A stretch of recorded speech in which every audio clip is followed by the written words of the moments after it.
Thank you, Mr. President. I rise today on behalf of the opposition in support of the private member's motion moved by the Honourable Mira Eldenawi.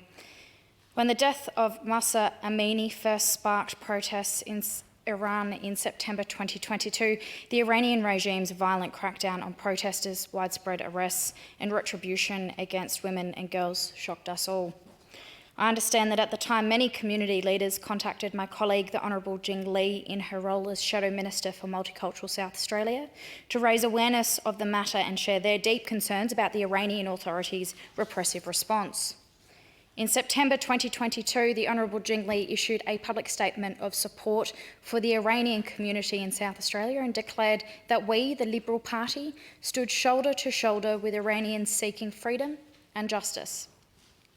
In 2022, the Honourable Tung No brought a motion to this place about these protests and women's rights in Iran. It is a motion that passed this chamber with the support of the opposition amongst the support of others in this place.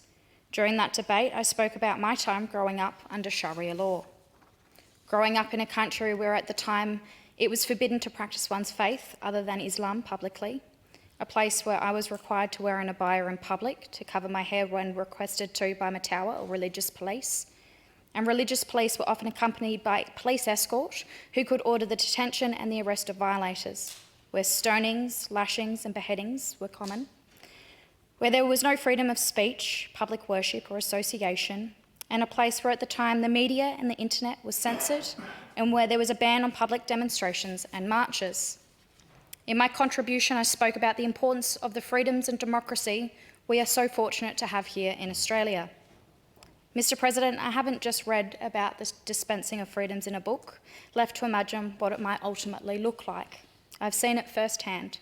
It serves as a reminder to me that we should never take our freedoms or our democracy for granted. Australia is a liberal democracy where exercising one's right of religion is a free choice, as it should be. People are free to choose, if they practice a religion, what religion that may be, and if they choose so, how they wish to practice that religion. In some countries, wearing or not wearing a hijab is not a choice. In Iran, the hijab is mandatory. I note that since last speaking on this important issue in Parliament, the report of the Federal Senate inquiry into the human rights implications of recent violence in Iran has been released.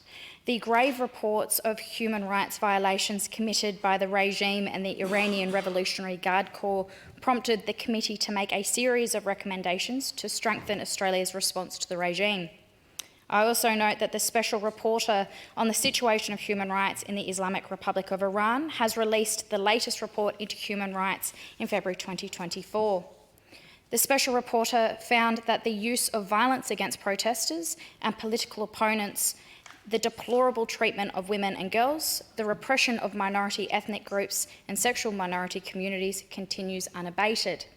These reports further confirm what we have continued to see in the limited news and social media coverage coming out of Iran, along with the concerns raised by many community leaders and organisations who are striving to advocate for and amplify the voices of those trying to achieve change in Iran.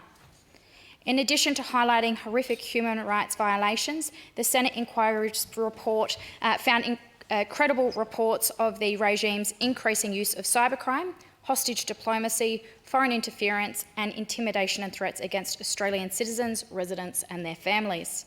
It's my understanding that many of the witnesses who gave evidence to the committee feared retribution from the Iranian government, either for families still in Iran or themselves and their family members here in Australia.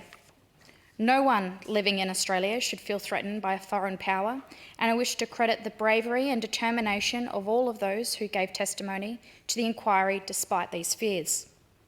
Further to the evidence presented to the Senate inquiry regarding espionage, foreign interference and hostage diplomacy, Iran's recent drone and missile attacks on Israel are destabilising and an escalation that threatens the region. The Commonwealth Government has since imposed targeted financial sanctions and travel bans, including sanctions on 90 individuals and 100 entities in response to Iran's actions. I wish to again reiterate that we stand in solidarity with the women-led movement in Iran and strongly support the rights of Iranians to call for democracy and basic human rights and freedoms.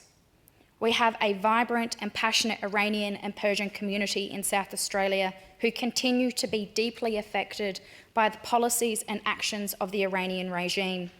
I wish to acknowledge and thank all of the Iranian community leaders, organisations and volunteers in South Australia for their continued advocacy in support of the freedoms and the rights of women in Iran.